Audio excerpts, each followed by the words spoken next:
안녕하세요. 오늘의 소식 빠르게 전해드리겠습니다. 금일 바이낸스가 고팍스를 인수한다는 충격적인 소식이긴 하나 얼마 전부터 예고는 되어 있었죠. 하여튼 이게 공식화돼서 실제로 인수를 한다는 뉴스가 나왔습니다. 자, 그럼 바이낸스가 왜 고팍스를 인수를 하는 건지 그 목적을 한번 살펴보도록 하고 향후 전망을 보도록 하겠습니다. 자, 이게 뉴스 원문인데요. 제가 필요한 부분 발췌를 했습니다. 자, 이준행 고팍스 대표 사임. 바이낸스 한국 자산시장에 진출한다. 이렇게 나와 있고, 이 대표가 고팍스 지분 41.22%를 매각해서 바이낸스의 지분을 넘긴 것 같습니다. 고팍스 창업자의 이중현 대표가 사임을 했고요. 쭉쭉쭉 넘어가고, 그럼 이게 어떻게 인수가 된 것이냐? 고팍스는 바이낸스와 산업회복기금 투자 협약을 체결했다고 합니다. 그래서 이번에 FTX 사태가 발생을 하고 나서 고팍스에서 그 디파이로 묶인 물량 상환을 중단해버렸죠. 고파이의 예치된 고객 자금을 상환하지 못했습니다. 그 부분을 이제 투자를 통해서 도와주겠다는 명분으로 한국에 지금 들여오게 된 것이죠. 그래서 새로운 신임 대표이사는 그 장펑 차우가 아니고 말레이시아의 다른 인물인 것 같습니다. 어쨌든 그 공식적으로 이번에 그 고팍스 이 대표의 물량을 인수를 해서 지금 들어오게 된 것 같습니다. 다만 여기 보시면은 FIU에 변경 신고를 마쳐야 한다고 합니다. 그러면은 30일 이내에 신고를 마쳐야 되고 이거에 따라서 신고 수료를 하면은 등록이 되는 것이겠죠. 자, 그러면은 바이낸스가 이번에 고팍스만 인수했던 것일까요? 아닙니다. 지난번에도 보면 이게 22년도 작년 11월 30일 뉴스죠. 여기 보면은 일본 거래소도 인수를 하나 했어요. 여기 보시면은 일본 자산 거래소, 가상자산 거래소 사쿠라 익스체인지 비트코인의 지분을 100% 인수했다고 그 당시에 뉴스에 나왔고요. 이를 통해서 바이낸스는 일본 시장에 공식 진출을 한다. 동아시아 최초의 사업 라이센스를 획득했다고 밝혔다고 합니다. 그래서 이렇게 되면은 바이낸스는 동아시아 3국 중에 일본과 한국 두 군데에 이제 공식 진출을 하게 되는 것이겠죠. 그러면 도대체 바이낸스가 안 그래도 세계 1위 그 가상자산 거래소인데 왜 이렇게 일본, 한국, 그 동아시아 거래소를 인수를 해서 들어오는 것일까요? 그 목적을 한번 살펴봐야 할 텐데 그와 관련된 뉴스가 있어서 하나 가져와 봤습니다. 당장의 실익도 없는데 바이낸스와 고팍스 인수를 나선 이유는 네, 제가 이거 기대를 받고 그 뉴스를 봤는데 이 내용상에 뭐 뚜렷한 이유가 나와 있진 않더라고요. 좀 실망스럽긴 한데 어쨌든 힌트는 조금 찾아볼 수가 있습니다.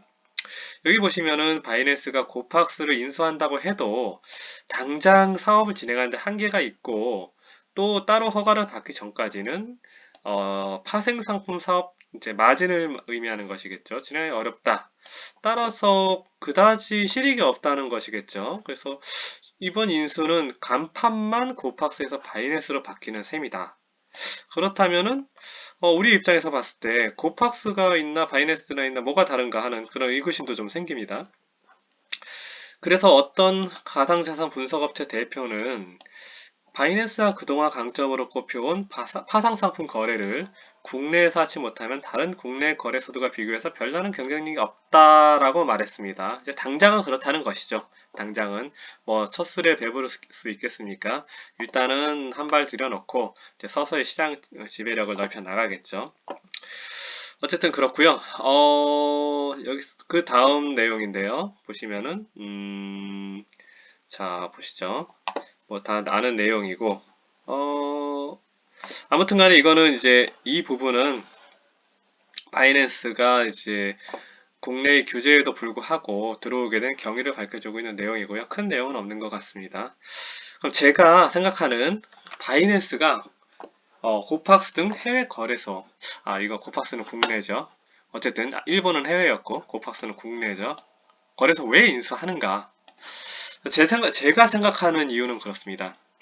여기 보시면 바이낸스는 본사의 정확한 위치와 재무제표 자산 등을 공개하고 있지 않다 이렇게 되어 있죠. 제가 알기로 바이낸스는 본사가 안정되어 있지가 않습니다. 어디가 본사인지 아무도 몰라요. 한마디로 지금 유목민 생활 떠돌이를 하고 있다는 얘기죠.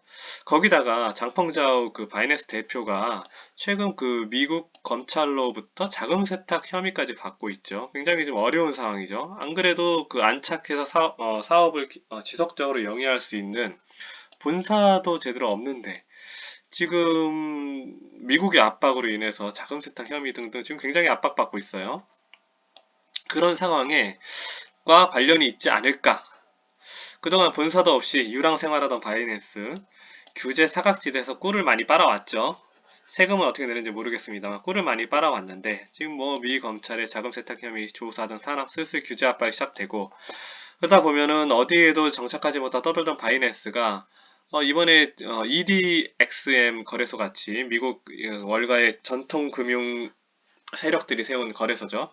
그것처럼 여기저기 이제 그 공식적인 국가가 공인할 정도의 레벨의 거래소가 생겨나게 된다면 바이낸스는 이제 정착 그런 서비스들에 밀리게 될 수도 있겠죠. 굉장한 압박을 느낄 수 있을 거라 생각합니다. 그래서 제 생각에는 뭔가 발을 디디고 생활할 수 있는 뿌리를 내릴 수 있는 정착 그리고 제도권 진입이 목적이 아닐까라고 생각합니다. 그래서 일본, 한국 등 비교적 규제가 약하다고 보긴 어려우나 하여튼 이런 그 동아시아의 그 일본은 모르겠어요. 우리나라는 뭐 암호화폐 거래량 거의 세계 탑이죠. 이런 곳에 정착을 하게 된다면 바이낸스가 장기적으로 이제 생존해 나갈 가능성이 커지지 않을까. 그것 때문에 이번에 진출을 하지 않을까 저는 그렇게 생각하고 있습니다. 자, 그렇다면 이번 바이낸스가 국내 진출하게 되면 그 파급 효과는 어떨 것인가? 일단 바이낸스는 세계 최대의 거래소죠. 자금력 막강하고요. 이런 거래소가 들어오게 된다면 아무래도 업비트 그리고 빗썸 등 기존의 우리 국내 거래소들은 굉장한 압박을 느끼겠죠? 그래서 거래소 간의 경쟁이 뭐 보다 심화될 것으로 당연히 예상해 볼 수 있습니다. 그렇다면 어떻게 될 것인가? 이건 제 예상입니다. 어디까지 근거는 없고요. 제 감입니다. 그냥 재미로 봐주시면 감사하겠습니다. 단기적으로는 바이낸스가 이제 영업을 시작할 무렵에 서로 고객을 유치해야 되니까 펌핑 경쟁이 올 수 있지 않을까 그렇게 예상을 해봅니다. 아무래도 펌핑 많은 거래소로 요즘 유저들 옮겨 다니죠. 업비트 요즘에 펌핑 없다가 굉장히 욕 많이 먹었지 않습니까? 그래서 빗썸으로 유저들이 많이 넘어간 걸로 제가 알고 있어요. 단기적으로 일단 그럴 것이고 장기적으로는 진짜 생존을 위한 무한 경쟁이 벌어질 것으로 생각됩니다. 뭐 단기적인 펌핑, 고객 유치 이런 것들이 무한으로 반복되면서 점차 작은 거래소들은 도태되고 큰 거래소 한두 개가 남아서 거래소 전체적인 지분을 차지하지 않을까 그렇게 예상해 보고 있습니다. 자, 그렇다면 오늘의 뉴스 전해드렸고요. 바이낸스가 이제 공식 진출을 하게 되었으니 어떻게 될지 한번 지켜보도록 하겠습니다. 또 소식 전해드리겠습니다.